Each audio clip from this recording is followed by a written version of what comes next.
ఇక డీటెయిల్స్ లోకి వెళ్తే జేఎన్టీయూకేలో 2 రోజుల పాటు నిర్వహించిన క్రియా పిల్లల పండుగ ఘనంగా ప్రారంభమైంది. 29 అంశాలపై పోటీలు నిర్వహిస్తుండగా 8,500 మంది విద్యార్థులు ఈ పోటీల్లో పాల్గొంటున్నారు. పిల్లల పండుగ పేరుతో క్రియా స్వచ్ఛంద సంస్థ ప్రతి ఏడాది 2 రోజుల పాటు నిర్వహిస్తున్న కార్యక్రమానికి జేఎన్టీయూకే వేదికగా నిలిచింది. జిల్లాతో పాటు రాష్ట్రంలోని వివిధ ప్రాంతాలకు చెందిన ప్రభుత్వ, ప్రైవేట్ పాఠశాలలకు చెందిన విద్యార్థులు తమలో దాగి ఉన్న కళా నైపుణ్యాన్ని ప్రదర్శించే అవకాశం రావడంతో వివిధ ప్రాంతాల నుంచి 8,500 మంది ప్రభుత్వ, ప్రైవేటు పాఠశాలలకు చెందిన విద్యార్థులు రిజిస్ట్రేషన్ చేసుకున్నారు. క్రియా స్వచ్ఛంద సంస్థ ప్రారంభించిన నాటి నుంచి మధ్యలో 2 ఏళ్లు కరోనా కారణంగా నిలిపివేసిన ఇప్పటి వరకు 10 సార్లు ఈ కార్యక్రమం నిర్వహించారు. శనివారం నుంచి 2 రోజుల పాటు 11వ రాష్ట్ర అంతర్ పాఠశాలల సాంస్కృతిక పోటీలు నిర్వహిస్తున్నారు. తొలి రోజు నాటికలో శాస్త్రీయ నృత్యం, ఏకపాత్రాభినయం, కోలాటం, పాటల గ్రూపు, పోస్టర్ ప్రజెంటేషన్, సైన్స్ ప్రయోగాలు, డిబేట్, గణితం, క్విజ్, వ్యాసరచన, కథా విశ్లేషణ, అంతర్జాలంలో అన్వేషణ పోటీలు నిర్వహించారు. కార్యక్రమ నిర్వహణకు కమిటీ సభ్యులను నియమించి ఒక్కొక్క విభాగానికి టీంలను నియమించారు. వర్సిటీ ప్రవేశ ద్వారంలో రిజిస్ట్రేషన్ కౌంటర్ ఏర్పాటు చేసి పేర్లు నమోదు చేసుకున్నారు.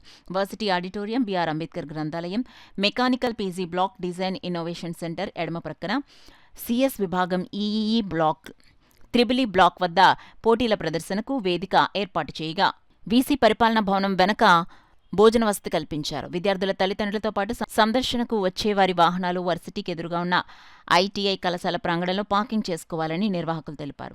కార్యక్రమానికి ముఖ్య అతిథులుగా varsity incharge VC professor Muralikrishna, Loksatta వ్యవస్థాపక అధ్యక్షుడు జయప్రకాష్ నారాయణ హాజరవుతారన్నారు. 2 రోజుల కార్యక్రమం అనంతరం ఆదివారం సాయంత్రం ప్రతిభ చూపిన విద్యార్థులకు బహుమతులు అందజేస్తామన్నారు. అకాడమిక్ స్కిల్స్ లో కూడా చాలా బాగా గెయిన్ అవుతారు. ఈ పర్టికులర్ది ఈవెన్ ఐన్స్టీన్ విషయంలో కూడా మనకు ప్రూవ్ అయింది. ఆయన జస్ట్ సైంటిస్ట్ మాత్రమే కాదు, ఆయన మంచి వయలిన్ ప్లేయర్ కూడా.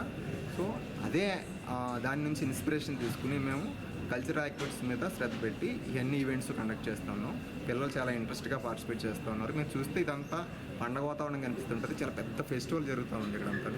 మీరు ఎటు చూసినా పిల్లలు వాళ్ళు ఎక్కడ అంటే మేము పని పట్టుకుని వాళ్ళని ఎక్కడ కూర్చోబెట్టవలసిన అవసరం ఉందో వాళ్ళే వచ్చేసి ఇండివిజువల్ ఈవెంట్స్లో పార్టిసిపేట్ చేసి చాలా ఎక్కువ ఉత్సాహంతో పార్టిసిపేట్ చేస్తున్నారు.